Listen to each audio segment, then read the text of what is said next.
yung baby marites namin na yan. Ang puso na kalog-kalog ni Bibo.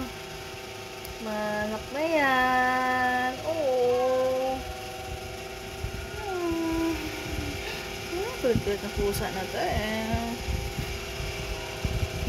Marites.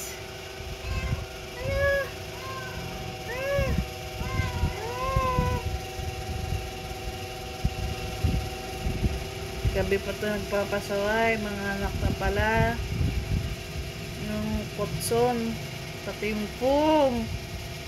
Puno na ng dugo kasi mga anak na yung baby girl namin yan, si Marites. So, yung pangalawang panganak na ito ni Marites. Yung una kasi anak niyan, namatay lahat kasi sa kisame siya ng anak. So, close na namin yung kisame ngayon. Dito na siya sa labas, mga anak, para maalagaan namin. Bilan yung baby niya, bibol at gatas. Kasi in case wala siya gatas, hindi magutom at mabuelat ang baby niya.